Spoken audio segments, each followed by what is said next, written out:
Well, good day. Wookie Winn and I, his compatriot here, would like to bring episode 34 of Qatsyr, Harvest. This is our series of programs devoted to explaining all that can be known about the upcoming Shabuah harvest of what's called mature grain. And it is indicative of those who have capitalized upon Pesach, Matzah, and Bikurim, and have engaged in the covenant according to its conditions, who will be brought from our planet of death and decay at the last possible moment before the beginning of the time of Yaakov's troubles, to be enriched and empowered by God.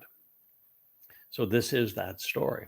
And to tell that story, one of the things we needed to do was to unravel the story of the counterfeit version of Shabuah, which is called Pentecost and woven into the Christian New Testament. And we have been doing that on this series of shows. So Wookie, are you ready to go back at it? I think so. So the misappropriated and completely misconstrued citation that we ended our last program by criticizing was found in the first verse of Mizmor Psalm 110. And it is chronicled now in Acts, well, the perversion of it anyway, in Acts 2, 34 and 35. And the New Testament miscitation of it concludes after massacring the first verse. However, I'm not one to turn the page when there is more to learn, when there are false prophets to expose and liars to condemn. So the fraudulent repositioning of the 110th Psalm to elevate the mythical Jesus over the actual Messiah and Son of God, Dod, is something those who love Yahweh must overcome with evidence and reason, because if we do not clear away the religious muck that has been piled on top of the truth will remain unseen by God's people.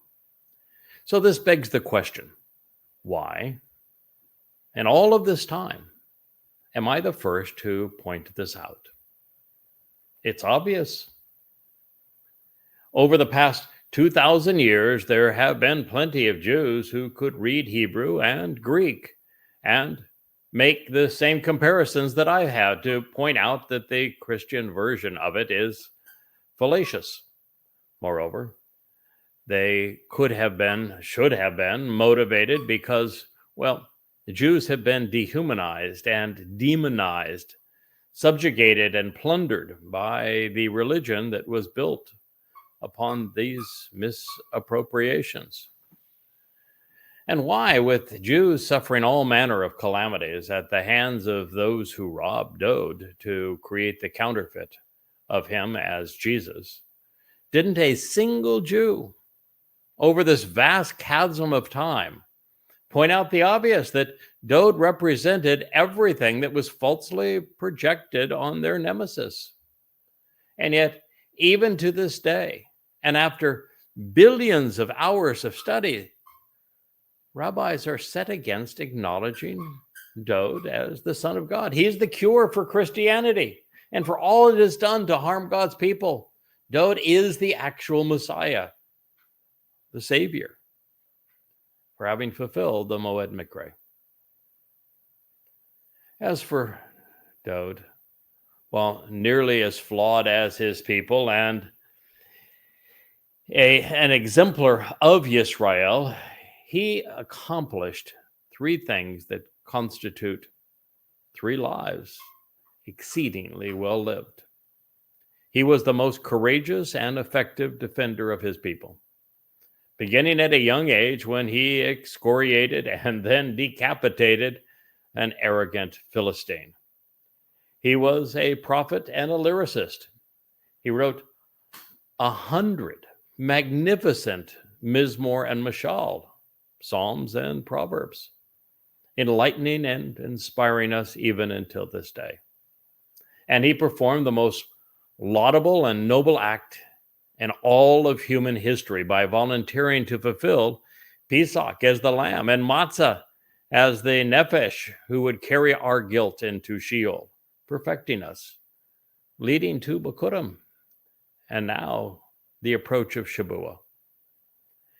It's little wonder that Yahweh will honor him in his third life as more God even than king.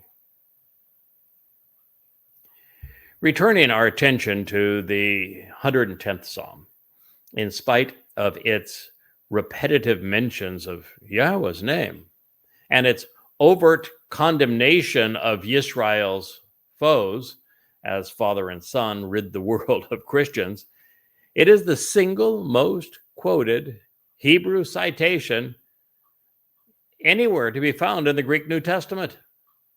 It's as if Satan is taunting believers. It's like Paul choosing, and his actual name was Shaul, choosing to base his initial claims in Galatians, the first letter he wrote, on citations that he pilfered from Chabauk, when Chabauk is the prophet who 666 years prior to Paul penning his first letter called Shaul the plague of death. It's like Satan thinks that believers, whether they be practitioners of Judaism, Christianity, or Islam, are so stupid that he can point out the truth to them and they'll still believe his lies. It's audacious of him. And unfortunately, he's proved his point.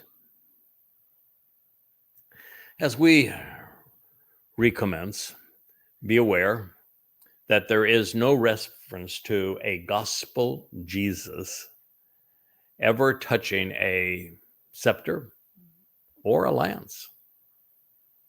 He did not wield a staff while shepherding sheep. However, Dode held all three, and all three in a very meaningful way.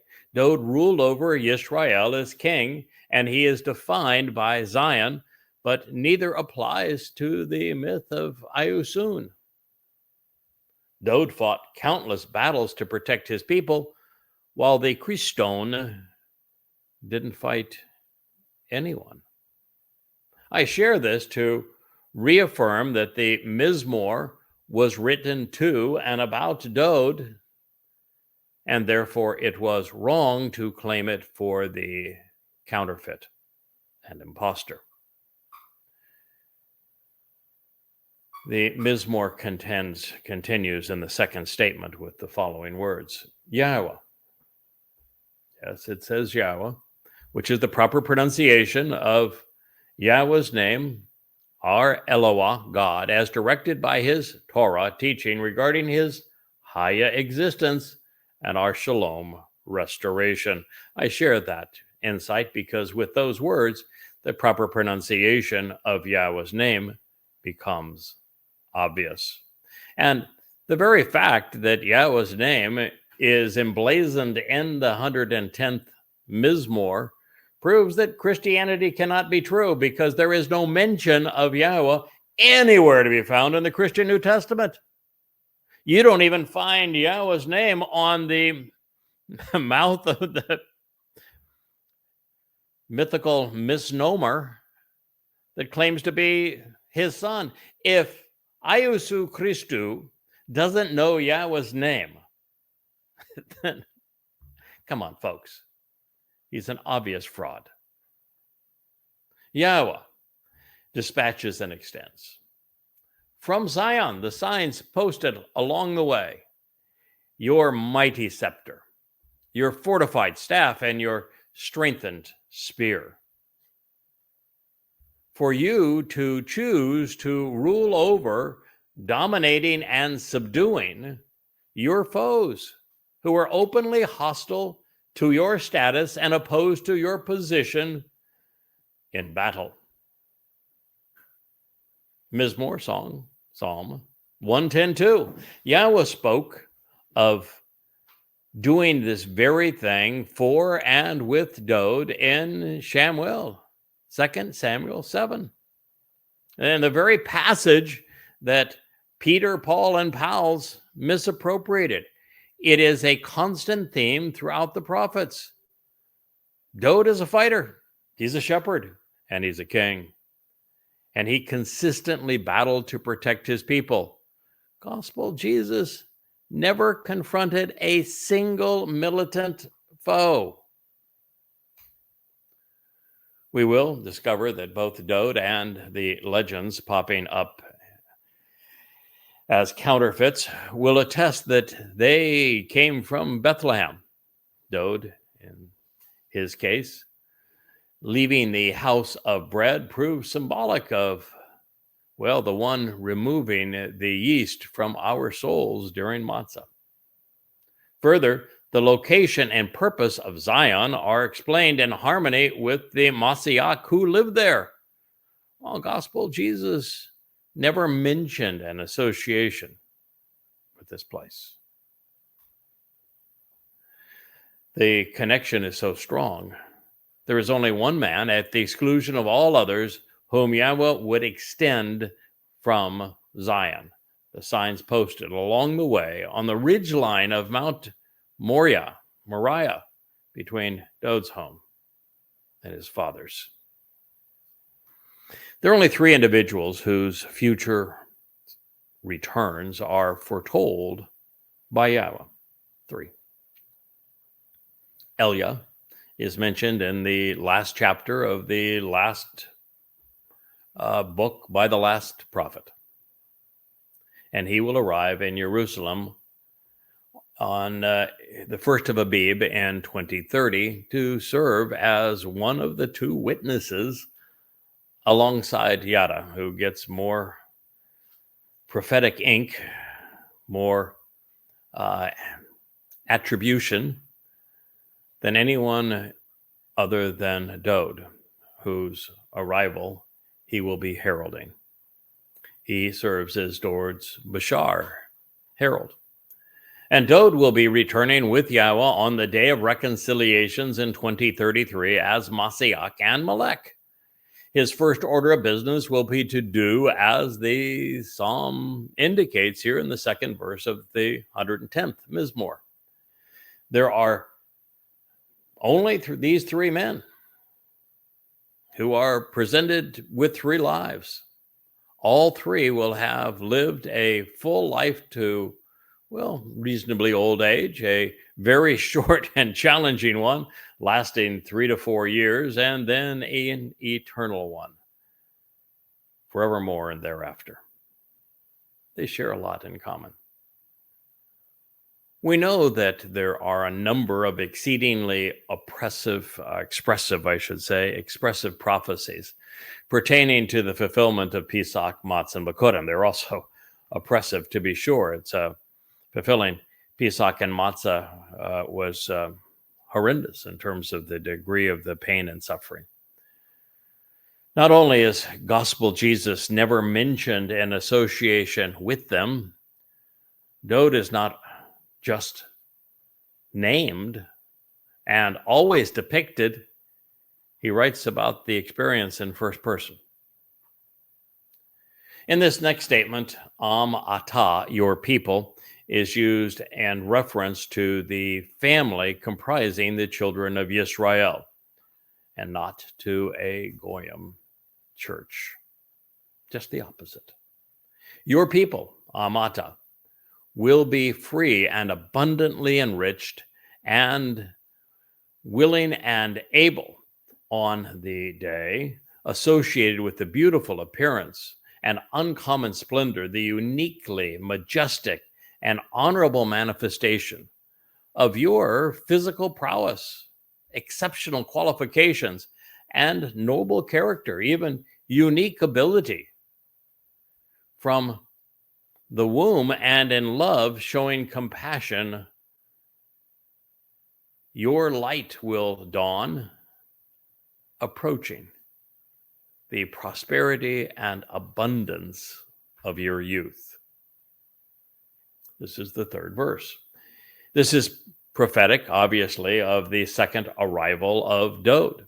By delivering on the promised benefits of Pesach, Matzah, and Bikurim, Dod abundantly enriched his people.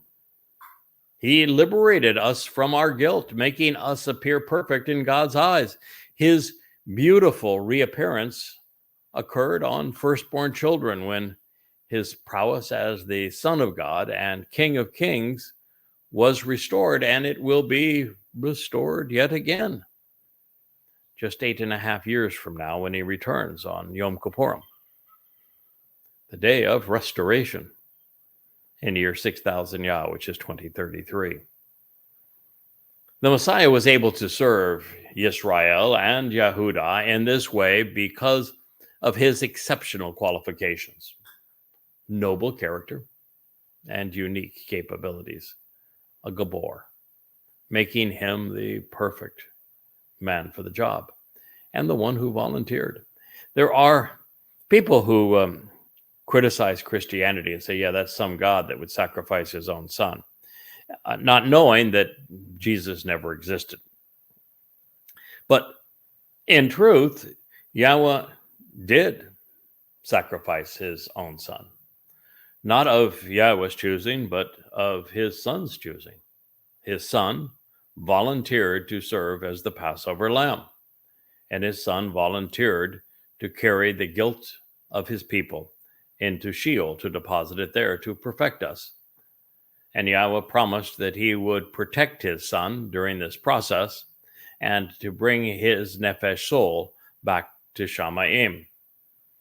And what people don't understand when they want to diminish the reasons behind this or to demean God for approving his son's request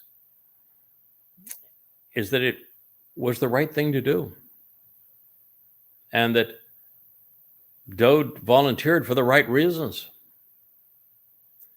He knew that he was the perfect man to fulfill these promises. He knew that it would be 2 hellacious days, and it was. But he also recognized that because of these 2 hellacious days, thousands of his people would enjoy an eternity of perfect days. So for one man to volunteer to endure 2 hellish days amidst a life that is eternal and that is blessed with every manner of wonderful gift and reward, he's inherited the entire universe. On behalf of those who now could join him and share in this gift with him for all time, with the greatest rewards even imaginable, it was the most wonderful, moral, responsible, compassionate, and courageous decision ever made. I would like to think that had I been in his position, I could have made the same decision. And I don't know. I know that I would have figured it out, because I did figure it out. I read the same text that Dod read in the Torah, and I listened to what Yahweh told him through Nathan, as it's recorded in 2 Samuel 7.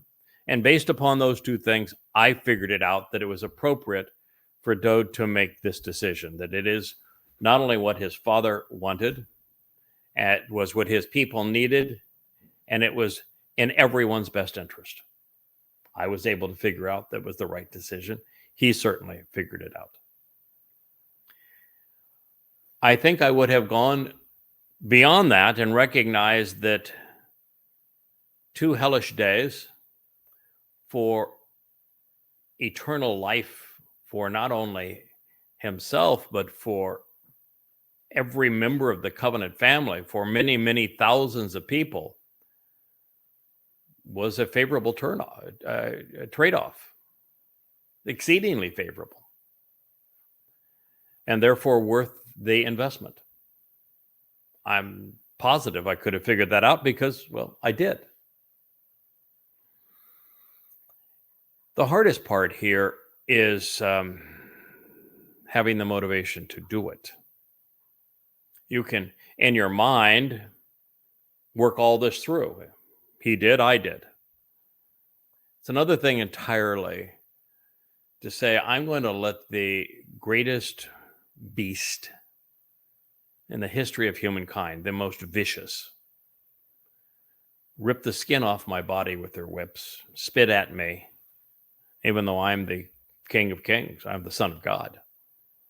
And then I'm going to allow them to inflict the cruelest form of torture ever conceived by humankind upon me. And that's just the beginning of it, because then I'm going to accept all of the guilt of all covenant members for all time, and I'm going to carry it into Sheol, and I'm going to be separated from Yahowah during that time under the extreme conditions of hell.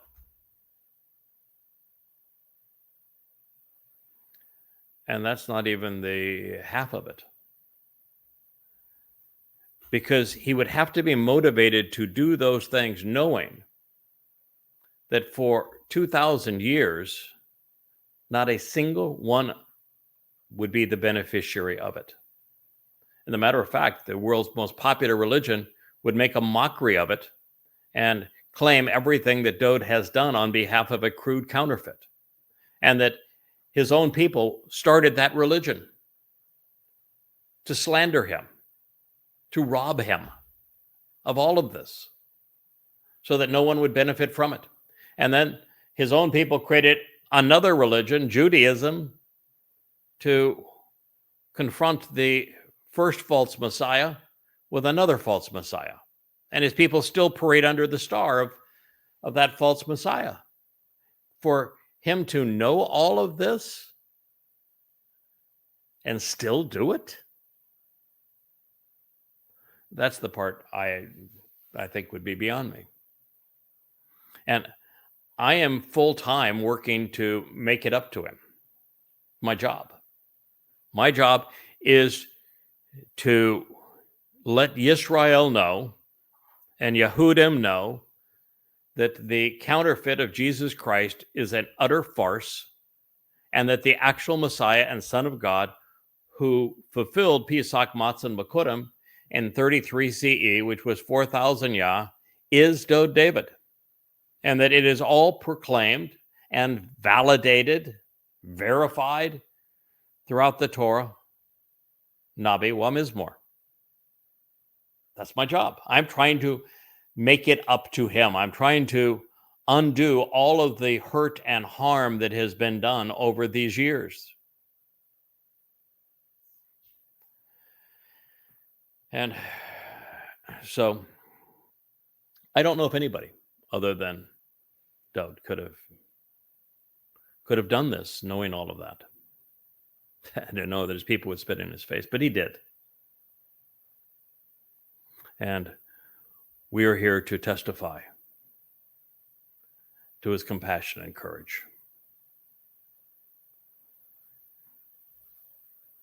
There may be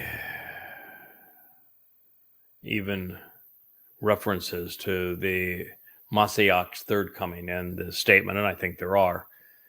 This time will be a period where everyone who is like-minded and motivated will help rid this world of every threat, including those of Christianity, Islam, Judaism, socialist, secular, progressive humanism, all of which have become deadly and deceitful. Man's means of controlling other men with lies. God's people will rally around our shepherd and king. They will be eager to volunteer as the earth is scrubbed of the stench of religion and nationalism. And one of the motivating factors for David would have been the realization that since God is tasking him with being the King of Kings for all eternity and being our sovereign, and his people have been, well, rather obnoxious for the last 3,450 years, and even a man of the caliber and character of Moshe couldn't manage them. Well, we'll all go into eternity knowing we're there because of what Dowd has done for us, and that will tend to earn a lot of respect, making it much easier for him to lead those who have been previously so disgruntled. We will be appreciative. I can assure you of that. So we are told on 3 occasions that Dowd was a handsome man, a particularly beautiful lad. This occurs in Mizmor Psalm 45 and 1 Samuel 16 and 17. One of the reasons that I denounced the Amazon Prime farce known as House of David. The David in it is a very unseemly character. Now, Dowd did not have to be outwardly beautiful for God to choose him. He was inwardly beautiful, which is why God made that choice. He was intellectually beautiful. He had a beautiful mind. But nonetheless, that is what Yahowah says about him, that he was also a handsome lad, at least from God's perspective. By contrast, the legends pertaining to Gospel Jesus suggest that he was a rather average-looking fellow. Therefore, should I have been correct in representing Ma'al, describing a minute, exceedingly small piece of Dowd's DNA as presented in 2 Samuel 7, then we will see him in all of his original beauty, just as this psalm attests. When he takes on physical form, he can manifest himself as he was. Now, as for me, I'm not doing that. I'm going to make some improvements. So just be forewarned. If you see a really, really handsome guy in your future, that just might be me. So this said, my wife is laughing at me. Listen, my wife thinks I'm handsome, and that's good enough for me. What else? Who else matters, right? In that regard. This said, Yahweh's perspective on men is different from our own.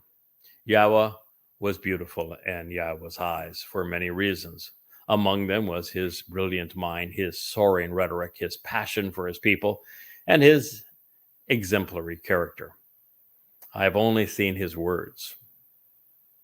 And yet, after observing them, I've come to love my King. One of the most effective ways to ascertain the identity of an individual presented in the messianic prophecies, such as this one and others like what we read in Isaiah 9, 6, and 7, is that Dowd's name appears in almost all of them. Further, Dowd is often presented as a Gabor, a courageous and capable man. Its definition is very similar to Cha'il, which speaks of physical prowess, exceptional qualifications, noble character, and unique ability, all of which are definitions of Gabor. It foretells of a man of extraordinary endurance and effectiveness who possesses enormous wealth. And as a Gabor and Cha'il, we know that the Messiah will be a warrior, someone who fights to defend Yisrael, competently leading troops into battle while wielding political and military authority. Dowd is this man. Gospel Jesus was not. Well, the conclusion of the third statement of the 110th Mizmor speaks of Dowd to the exclusion of all others. He was born beloved. He is the ultimate recipient of Yahweh's Rechem, love and affection. He was known for beginning his day at dawn, and one began as gloriously in their youth. No one compared to Dowd in terms of beginning and becoming world famous for all time at 8 years old. That's getting an early start on the day for sure. And of course, Dode's best songs were written early in his life. Wookie is demonstrating how one sheds the lies of false religion here. So we'll continue to allow him to do his fine work. It is all from the frosted bagel or donut. Equally befitting, Yahweh tells us that Dode will be as brilliant as the sun upon his return. He will be as God, Elyon.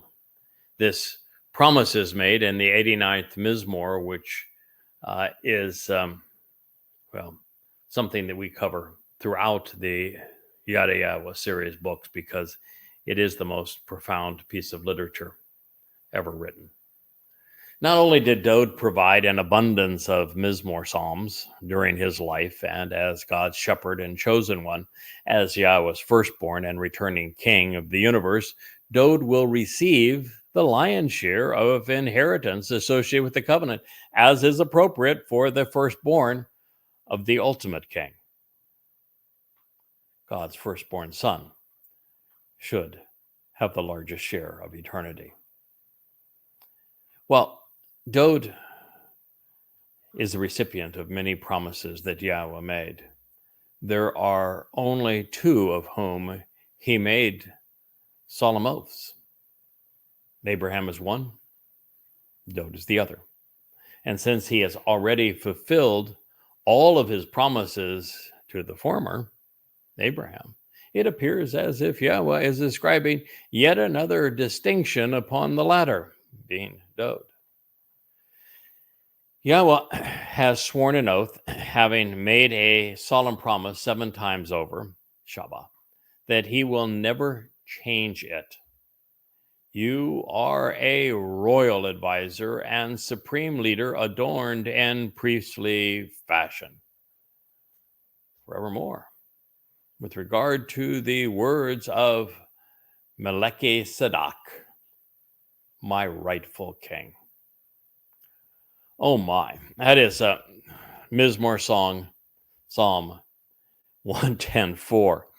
I would tell you that if you were to take statements and give them prizes for the most misunderstood or misappropriated, then this one might win every prize known to religion.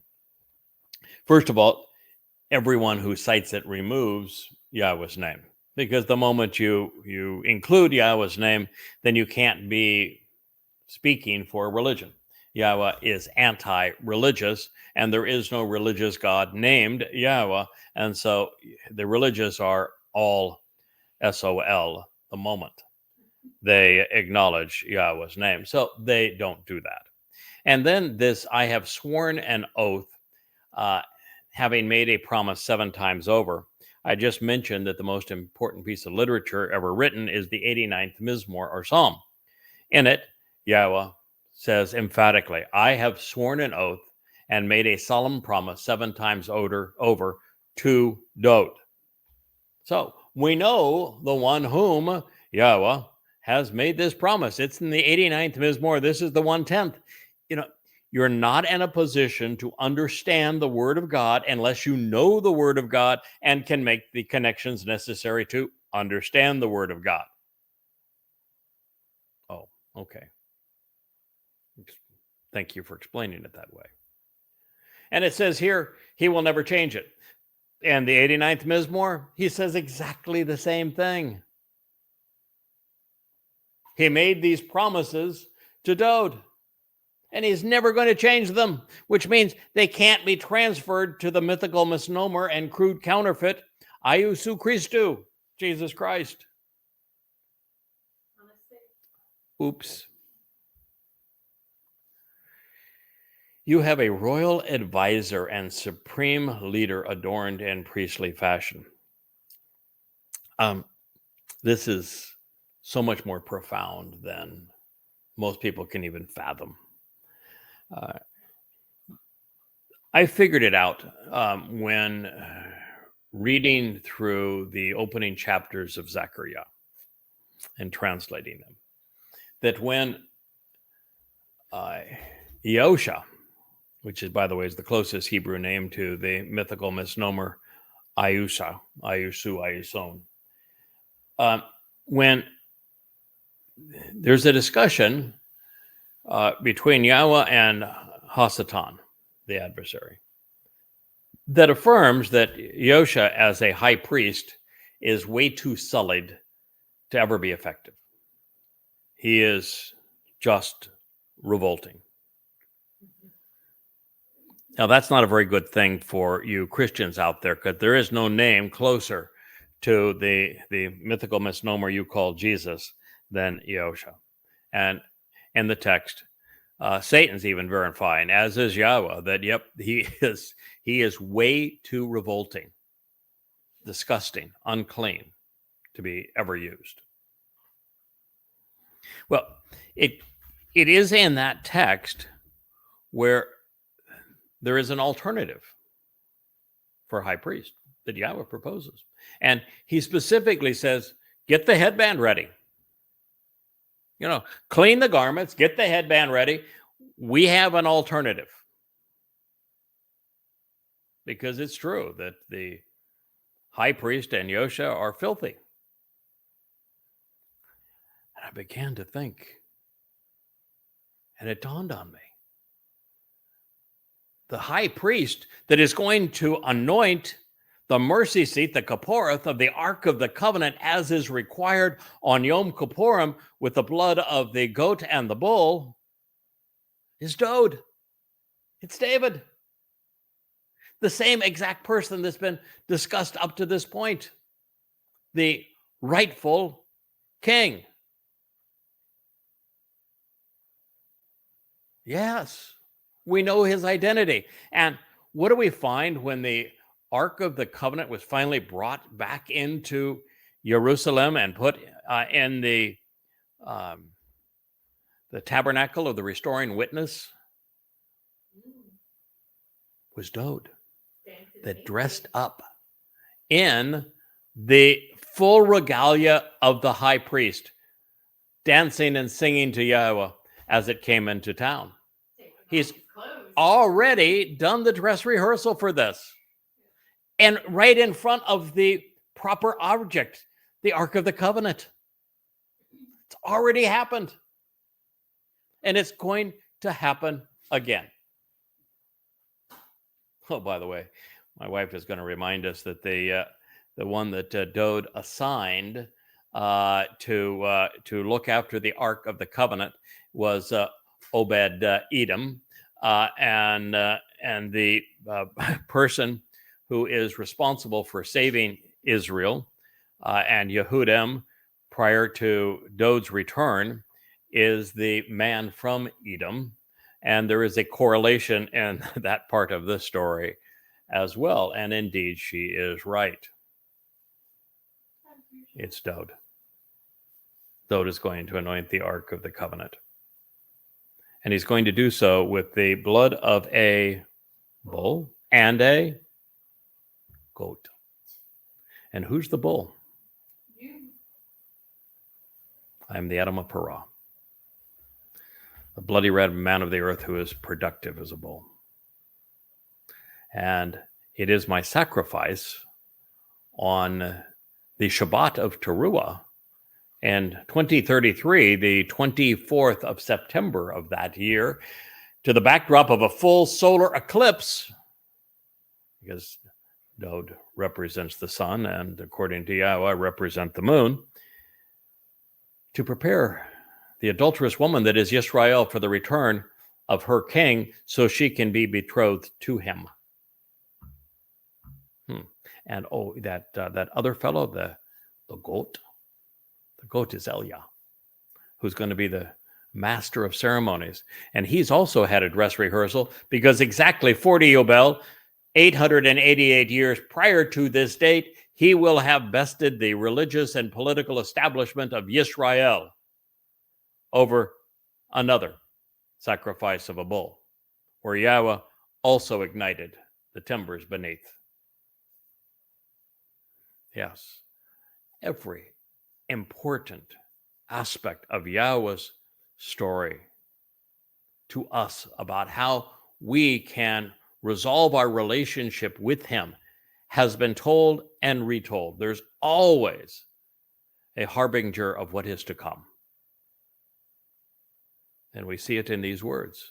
And this is the difference between someone who can read the Old Testament and do a sermon on what they read in the Old Testament, and someone who has spent now every waking moment for 23 and a half years. My wife asked me the other day, we were having lunch. She says, give me your phone. Now, she scolds me at lunch if I'm looking at my phone, but she asked me for my phone, and she goes and says, okay, give me the math. How what's the multiplication? So I said, well, give me my phone back. I'll do the calculation. It says, how many hours have you devoted to this thus far? It's 100,000. I worked 100,000 hours at this to prepare, and most of those hours, the overwhelming preponderance of them, were invested translating Yahweh's text.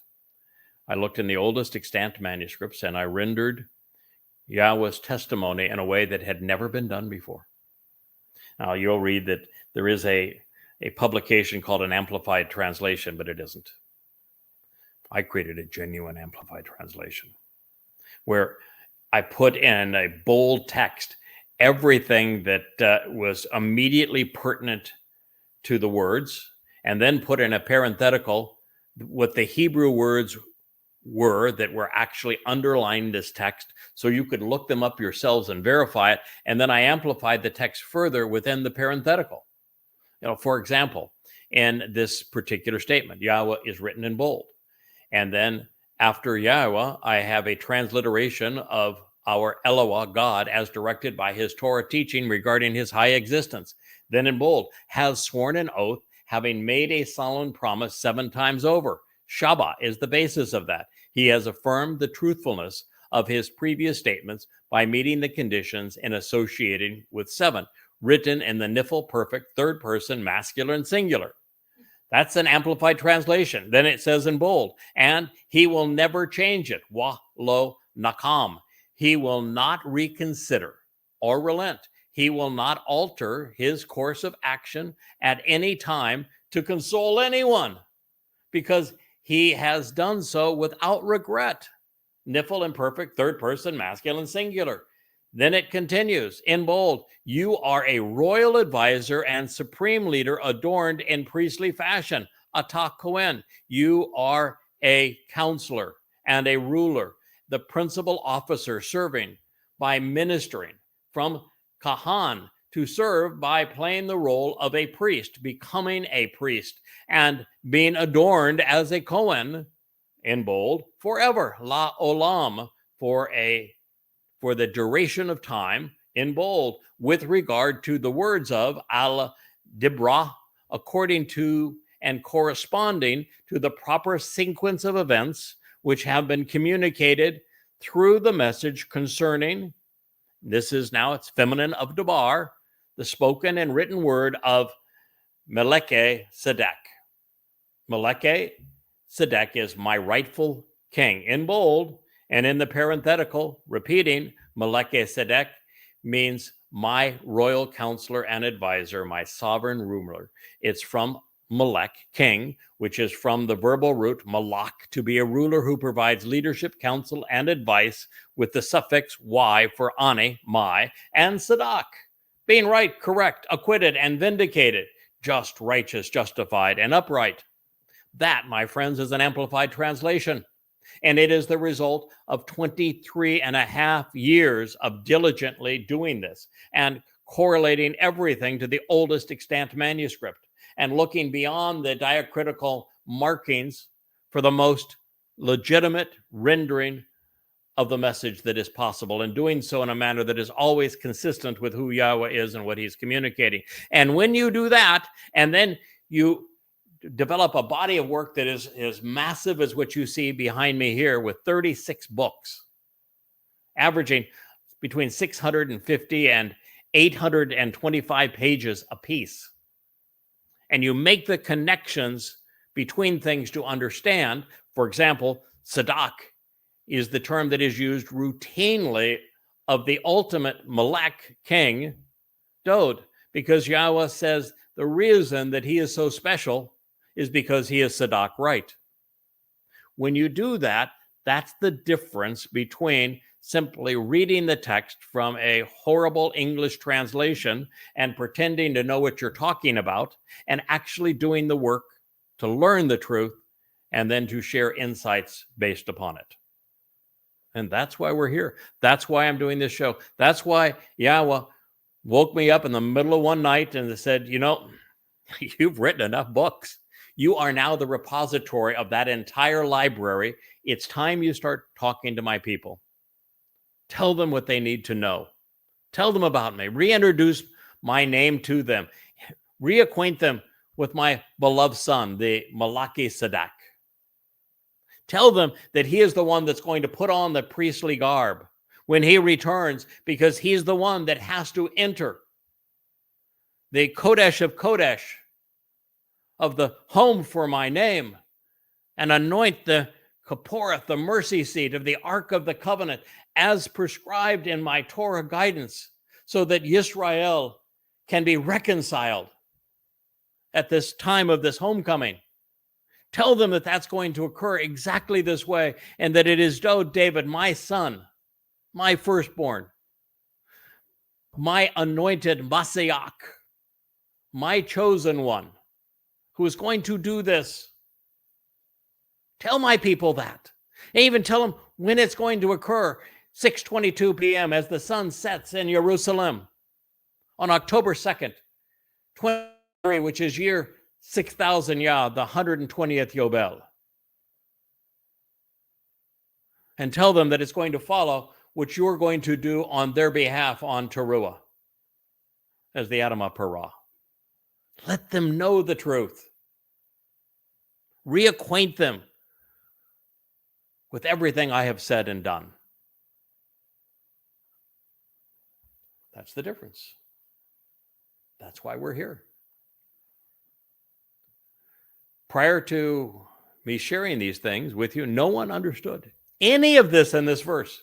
A powerful statement about our future, about your salvation, about your returning king, about your God, and not a word of it was understood, even though, oh my God, think of the religious myths that have been permeated about this mythnomer, this Melchizedek, as if it were the name of a king somewhere. King right. Throughout the prophets, Yahweh speaks more about Dod than the promises he has made to him than any other individual by a very wide margin. I'm second, and I am a really distant second. I am as far from Dod as the moon is from the sun. Quite literally used as that example. At one point in the 89th Mizmor, God even says that if all of his promises that he has made to his beloved son, our Messiah Dod, do not materialize, you may call him a liar. Which is what Christians have done by transferring everything said to Dod to Jesus. You have called God a liar. You have called God a liar. When I point out that there never was a Jesus, and the whole myth is nothing but a counterfeit of Dod, I'm doing you the greatest favor in the history of that goddamn religion. I'm not the enemy. I'm your friend. There is no greater value than telling someone that you can prove emphatically that what they believe is false, and then point them to the truth. As a direct affront to the most pervasive plague to ever infect humankind, Christianity, God says regarding this individual that he will not change his mind. This is a stunning rebuke of replacement foolology in the very psalm used more than any other to advance this malignant mythology. What Yahweh promised to do for and with his beloved and firstborn son, his chosen shepherd, our Messiah and the King of Kings, cannot ever be taken away from him and given to another. Oh, unless we forget, you remember the dedication of the 110th Mizmor? It's to Daud. It's all about him. God told you so. Don't you believe him? How do people claim that they believe in God and yet neither know his name nor believe anything he said? The concluding phrase of the fourth statement has left scholars and theologians bewildered for centuries because they're unwilling to search for the meaning of the Hebrew words, especially when they are presented as either titles or names. And they fail to appreciate how context dictates the proper way to translate ideas embedded within the terminology.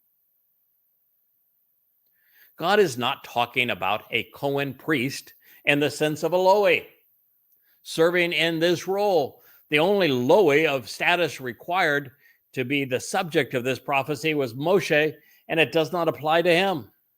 He has fulfilled the mission of liberating the children of Israel while helping them grow by sharing Yahweh's Torah guidance and teaching. I say this because no Lowy Levite other than Moshe chose to dwell at Yahweh's right side while serving as an eternal witness. Moreover, Moshe's foes were vanquished long ago. Daud's enemies rose after his service as king, and again after his fulfillment of Pesach, Matzah, and Bakorim. Moshe wielded a staff, but not a scepter or a spear. Daud held all three. Daud is the living embodiment of Zion, where Moshe never once set foot on the place. Moshe was a liberator, and Daud was the defender. That's not to say that Daud won't be serving as a priest, because he will, and in the most essential way and on the most important day. It was while translating and analyzing the third chapter of Zechariah that I came to realize that Daud would be serving in the role of high priest, doing what Yahweh instructed of Aaron regarding anointing the Kipporeth, the mercy seat of the Ark of the Covenant, on Yom Kippurim, because it's required to prepare Yisrael for Yahweh's return. That is why Psalm 110:4 acknowledges that Daud will be adorned in priestly fashion. It's not hard to understand when only you try. Any allusion to any other individual besides Daud, including Moshe, dissipates entirely within the third statement, because the final liberation and enrichment of Yisrael will occur upon Daud's return, when he will be as brilliant as the sun. It is God waxing poetic again about his beloved, the poet, when he calls his appearance beautiful and uniquely majestic, as honorable, earning the highest respect and being exceptionally qualified. These are accurate assessments of this man of noble character and enormous wealth, even by God's standards. As we continue to demonstrate that this prophecy could only be addressing one man at the exclusion of all others, should Yahweh have been speaking of Jesus, as Christians claim, by Shabat, honoring a solemn promise, which he, lo nakam, will not change, then God could not have endorsed a new religion based upon replacement theology. New Testament, or negated the role of the Passover lamb. You can't have it both ways. God can't be trusted to replace his son and yet not honor all the other promises that he's made. And if the colon is a reference to Moshe, then the Torah remains in effect. Now and always. The key to understanding Cohen is to look beyond the initial definition to its secondary connotation, counselor and advisor, recognizing that this is why the title was chosen. And then we must look at its actionable root, Kahan, meaning royal ruler, priestly advisor, supreme leader, and sovereign counselor who serves the people while adorned in priestly fashion. And since there has never been a Loe who qualifies within this context, Yahweh is addressing the royal advisor and supreme leader of his people, who is Meleki Sadak, my rightful king. Of these, there is only one, King Dod. Wasn't but a few programs ago that I shared with you the whole of 2 Samuel 7, that, of course, these same Christian buffoons twisted and removed from context to rob Dod of all the distinctions that marvelous prophecy portends.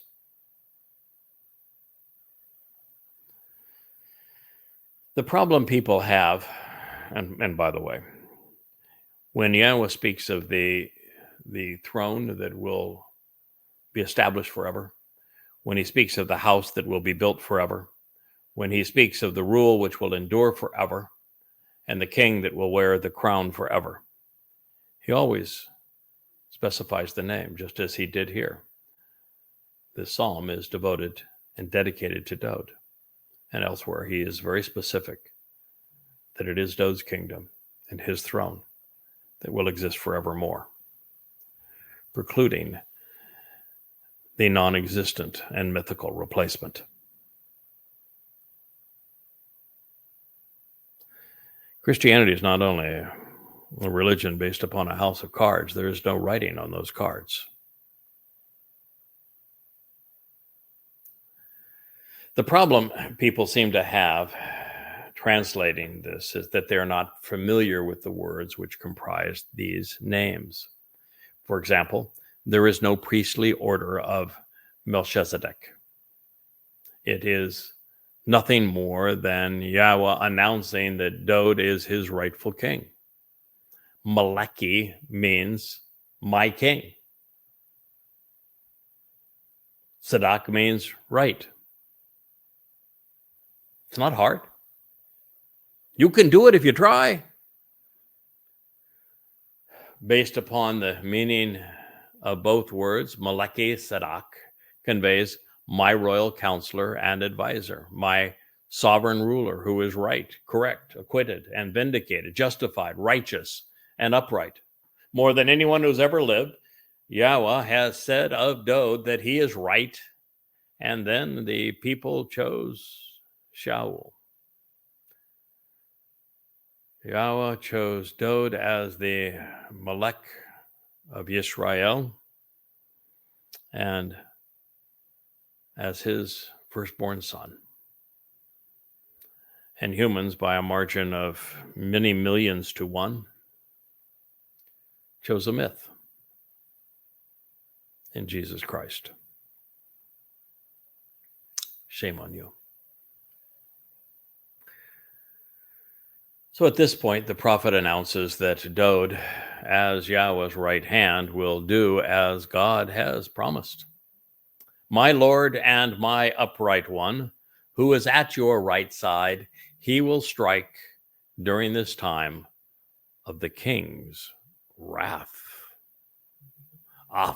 Hu Melech, of the frustration and resentment of this ruler, the righteous indignation of the sovereign counselor. Psalm 110:5. The prophet, who in this case wrote these words on behalf of Yahweh's inspiration, was most likely Nathan. And he is revealing what Yahweh revealed to him about the return of his king, our Messiah and Savior Dod. Yahweh's right hand, Ha-Mashiach, will lash out at Yisrael's foes, especially Christians, Muslims, and religious Jews, as well as progressives. The king is angry, as he should, as is God. And frankly, after reading Acts, who can blame them? It's an attack on God, his people, and his beloved son. It's an attack on the truth. In fact, it's an act of suicide perpetrated by the religious. Should you be a Christian, this is not good news. Well, it is, because I'm telling you the truth, and I'm giving you the opportunity to walk away from the lie and to embrace the truth. What a wonderful gift. Well, of course, to be judged seldom has a favorable outcome, particularly now. And to have the man whose life your religion ransacked and whose people you have demeaned and replaced to be the arbitrator puts those who believe in the Pauline Jesus Christ in, well, a very bad position. But don't take my word on it. Listen to God. He will execute judgment to defend and to accuse. Then he will decide between right and wrong based upon the agreed set of principles, adjudicating by contending and convicting, taking legal action against while debating and disrupting, exercising good judgment. Among the Goyim, Gentile religions and nations, filling them with corpses, Goyah, the carcasses of dead bodies. He will strike, mortally wounding the leaders of the greatest on earth. Ruh-roh. Mizmor, Psalm 110:6. There is a real subtle insight here that most people might miss. When Yahweh tells his people, don't emulate the ways of the Goyim, of the Gentiles, because their propensity to be religious and political, and indeed militant, as is manifest through the history of Christianity and then in Islam. He has actually defined Goyim. Goy is based upon the Hebrew word goyah, and goyah means corpse, carcasses, dead bodies, those left behind. Not a good position to be in, is it? That's the wrong side of the line of judgment. Din is the Hebrew word for to judge. It Daniel, for example, is God's judgment. Dan, El, God's judgment.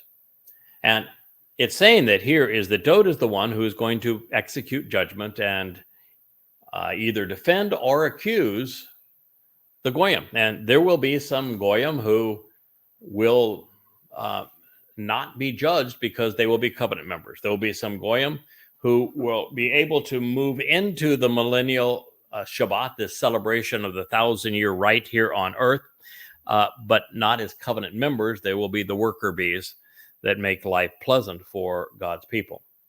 And there will be many who are judged and determined that they were misled, so their souls will cease to exist.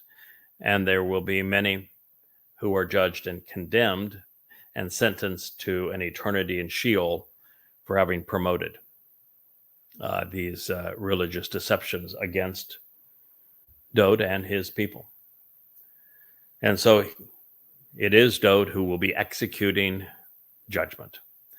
Now, this seems to conflict in other places where Yahweh speaks of his Choder, his Bashar, his Nakar, the final Zeroah.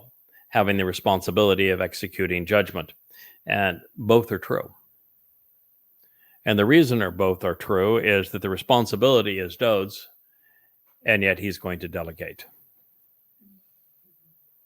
So there you go. So he's this judgment against the Goyim is not going to be pleasant, because he's going to turn them essentially into corpses. That's what it says.